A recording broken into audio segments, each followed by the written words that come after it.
Yo, what up everyone? In this video, I hopefully want to make you all look at technical analysis a little differently to understand the structure in the market. Not every piece of technical analysis will be the same.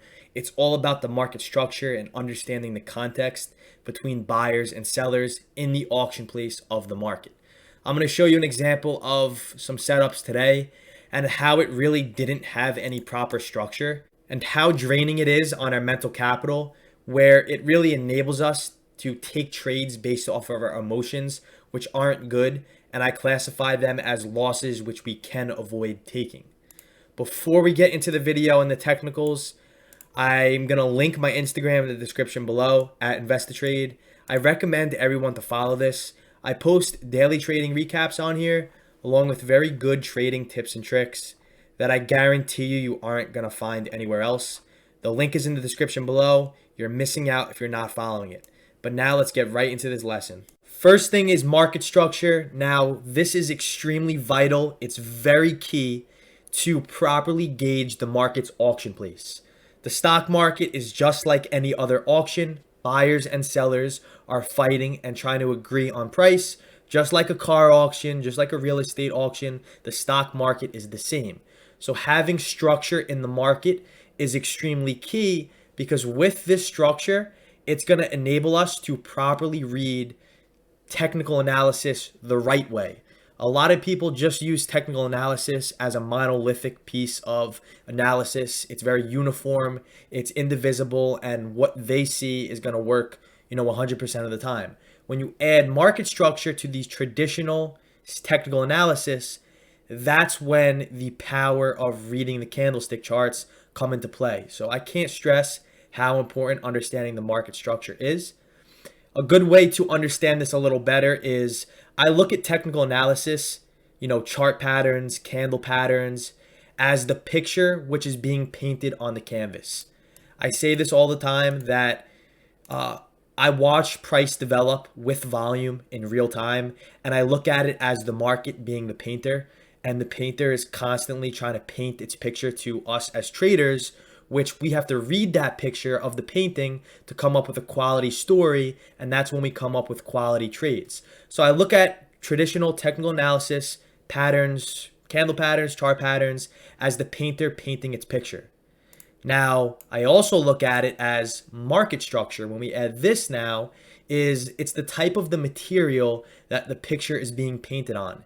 Is it a high quality type of material? Is it a low quality type of material? If we're not using good ink on a good canvas, then the picture is going to come out really crappy, and we're not going to be able to read it as good as we would if it was high quality ink on a high quality piece of canvas. So think of the chart itself and the overall bigger picture of market structure. I'm going to go to an hourly chart here.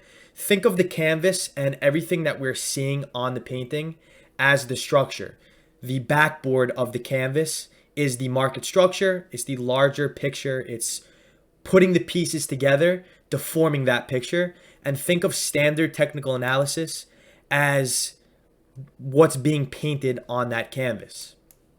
So now that we have that in mind, if that makes sense, market structure essentially is just reading the flows of the market and understanding this relationship between buyers and sellers through market context.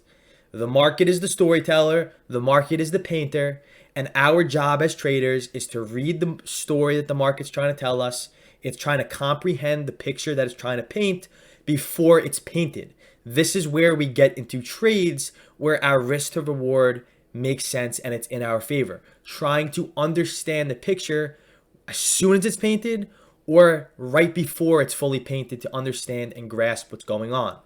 And before we get into the technical side to this video, I want you all to understand that not every market is the same. Not every chart pattern that we see is the same. Not every move up is the same. Not every sell off is the same. Context and market structure changes the characteristics. It changes the quality of what we see in the market.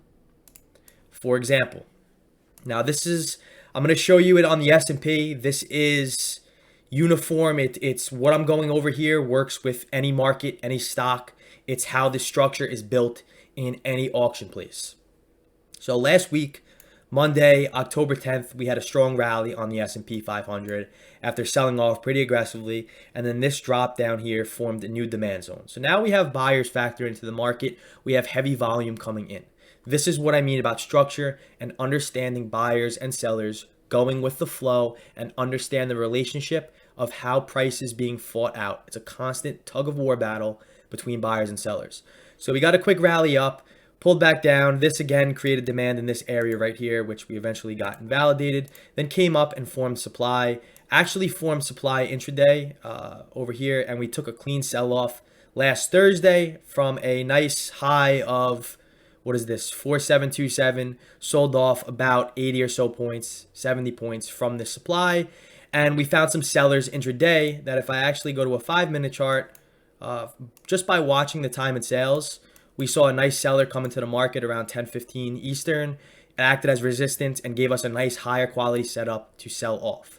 Now keep in mind, this is just a story painting its picture. It's going to come into the setup and the action that we've seen today. So now we have buyers factored in, we have sellers factored in at the high. At this point, we need a little more structure in the market if we were trading last Friday. So last Friday, we sold off and went to go test those buyers that formed on Monday. Now, what did we do when we test those buyers? These are demand imbalances and supply imbalances. It's different than support and resistance. It's areas where the market was perceiving as unfair value, where an imbalance was formed after the market moved aggressively from that area. We could also look at this as areas that higher time frame participants, larger participants with fatter pockets that really move and control the market are also looking to be present, which is why it's a great edge and it's very powerful when you use it not only with market structure, but also with price and volume analysis. So the market sold off into this demand zone and we had a very clean bounce. Some members in the Discord actually took this trade long when the market opened up. Then we pulled back, held the demand, came back into this demand zone where we put in a double bottom from the overnight session and then proceeded to bounce. So what's key here is that this is the first time that the market bounced at this imbalance after forming it 4 days prior to that. So now we're testing this area that not only buyers came into the first time, but last Friday, January 14th, came back in and bounced not only once, but also twice. And after the second time we bounced, it was higher than the first one. And this rally going into the close was about a 45-point rally. I think SPY contracts went up like 430% close to end of day. So if you trade options, very highly leveraged, this had a quick move up with extremely low risk. If we are getting long at demand, stop below the low and maybe take profit at the supply that formed intraday, not even at the high going to close. But the point I'm trying to make here is buyers defended this imbalance that formed earlier in the week. So now we have buyers the first time that it formed, and now the second time defending it as prices move lower, with sellers being present in the market as we move lower. This is where market structure comes into play. Now, everybody reads market structure differently. There's no right or wrong answer. Like I said, it's not uniform. It's not definitive. You really can't define it. But going into this day, we found resistance from a seller on Thursday around 3 o'clock, 3:30, that acted as resistance, similar to what we saw during the day on Thursday, acted as resistance overnight and acted as resistance going into Monday's action, hit it twice again. So obviously a key area that a seller is present. Could it be the same seller that we saw earlier in the day? We don't know that information, but we could just use this as context of the picture getting painted. Now, this is going to bring me into my analysis from today, because today was, in my opinion, extremely tough if you don't understand this and you don't have the patience which is required to be a successful trader. So with that past context I just mentioned, I want to show you all the different reaction that we saw coming into this demand zone. So after testing it on Friday, it was the market was closed on Monday. Futures were open for a half day. So very low volume. Now opening up Monday to start the week, we start selling off into this demand zone. Now, the key here is we're seeing a different reaction from what we saw earlier. Add that to the context. Now buyers are really not showing signs of responsiveness at this demand zone. In fact, we are creating supply overnight as the market moves down, and we're really not finding buyers at this demand zone. So today, in my opinion, it was extremely hard to be very long biased going into the open, and even when we were developing intraday, even overnight. Yes, we moved off demand, but this isn't really a setup that I would be looking to take. So then the market opened up and we completely chopped. This is where structure comes into play because we completely chopped and there was really nothing going on. Even in the pre-market plan, we were calling for more development. Pull this up over here. We were calling for more development because there was not too much structure in the market.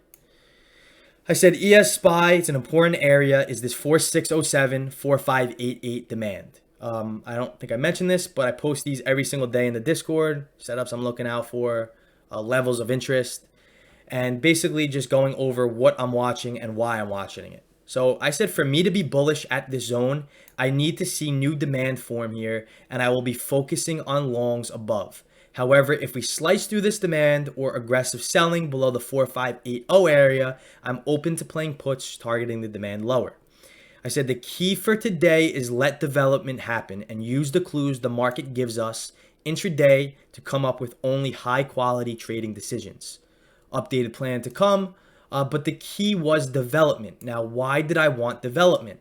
The reason why I wanted development was because I could not properly read the structure of the market.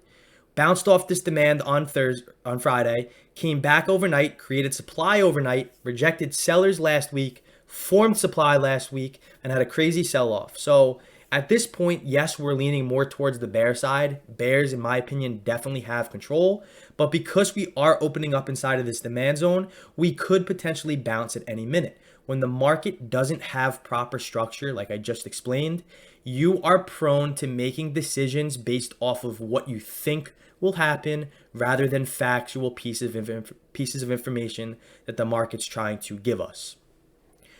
90% of the losses I take are off of trades that I make based off of emotions, and I could guarantee you 75% of the people watching this have the same issue. We trade when we shouldn't be trading, and we don't trade when we should be trading. When there is not proper structure in the market, it is best to wait for high quality setups to present. It's also important to wait for new structure to form. So in the plan, I wanted new demand to form at this existing demand zone for me to take it long. If we go to a higher time frame chart, such as a 30-minute, we were attempting to create demand at this imbalance. Now, if that happened, we would have indicated that buyers are agreeing on price down here and they are going to attempt to bring us up. And that if that case played out, we could have focused on playing longs to the upside, but that never happened and we were very bearish all day. Now, the problem with being so bearish was the conditions intraday didn't really give us structure either. So going to an intraday period, it was higher than average volume, but the volatility was dead. So there really wasn't any clean movement. And with this movement, since we are acting like this inside of demand, at this point, I'm just going to remove it because I'm not looking to play longs unless new demand forms. And it's just going to be noise on my charts, and a green box is going to make me want to focus on longs. So eventually we broke below the 4580 area, and the volatility was just dead. Every time we moved down, we would move up. Move down, move up. And every time we would move up, we would move down. So it was a complete mess today. And days like this where the structure is not clear, I cannot stress how important it is to wait for volume, wait for structure to form, and then we could take a setup once structure forms. This is something you develop with training your eyes, screen time, and experience. Now, with this context, like I said earlier, not every market's the same, not every pattern's the same, not every move up is the same, not every sell off is the same. A lot of people that use standard technical analysis would view this as a falling wedge, right? We're making lower highs, we're also putting in lower lows, and they look to get long a breakout above this trend line to the upside. This could have worked out, but if we didn't take profits, we would have got dumped on. But because of the unstructured conditions that I've seen today, and because of the conditions intraday, I would not have taken a chart pattern because the conditions really didn't line up. You would want to see conditions line up. For example, bounced off this demand zone, put a double bottom in, that's a valid chart pattern to get long.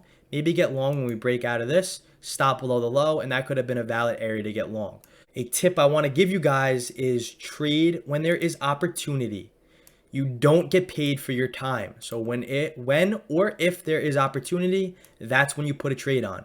If you don't think there is opportunity or you don't know if there's opportunity, then don't take a trade. It's better off to just save your mental capital and focus on the next setup, because you drain your mental capital on days like today.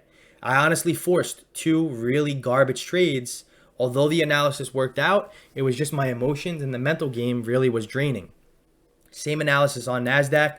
This thing did bounce off of demand. This thing rallied inside of supply, double topped, put in a lower high at it, and did sell off. Context that sellers were in control. Consolidated in this demand zone, I would most likely remove this. And it was just a chop fest with lower volume. I'm not going to argue that you can't make money on days like today, but for me, I'd rather save my mental capital for a higher quality of a setup, and I'd rather sit sidelined until the market becomes or forms new structure that I know I could properly read the auction and properly gauge the context. Another good example is on ticker symbol DWAC. This thing has been a beast recently with higher volume. So just looking at volume, we could kind of understand and gauge the action intraday with participants.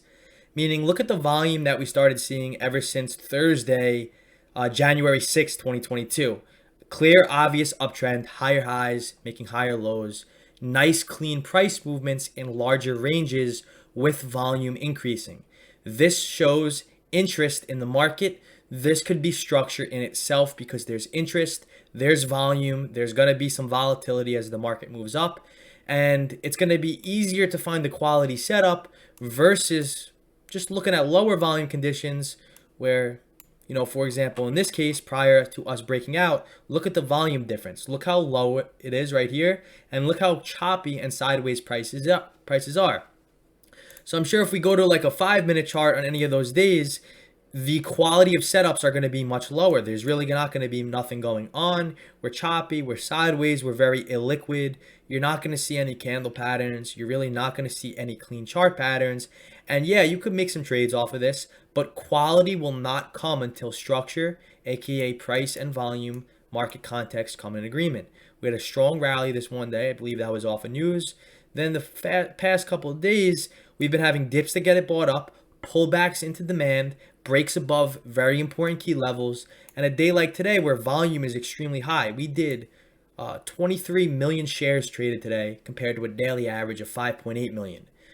Days like today, technical analysis, chart patterns, candle patterns will work out so much more, because A, there's interest in the market, B, we're forming structure, and C, we have clean chart price movements with volume agreeing on it. So I want you to view technical analysis a little differently. Make sure you are using technical analysis in proper trading conditions where you could read the structure, where you could read the context. That is where you're going to form higher quality setups.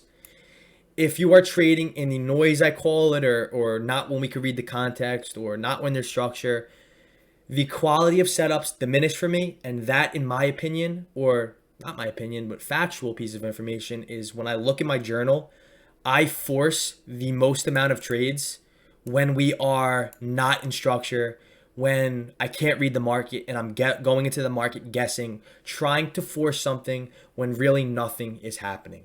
So I'm going to leave you all off on that note. I hope this helps, changes your outlook or your view on technical analysis and the market auction a little differently. If you enjoyed, drop a like on this video. Comment if you have any questions. I'll go through the comments. And if you really want to learn more, check out the links in the description below. I offer a very in-depth and educational course that will come with access to the Discord, no extra cost. I just added a full tape reading section to the A to Z course, and I may look to add or raise the prices in the very near future. But besides that, peace out.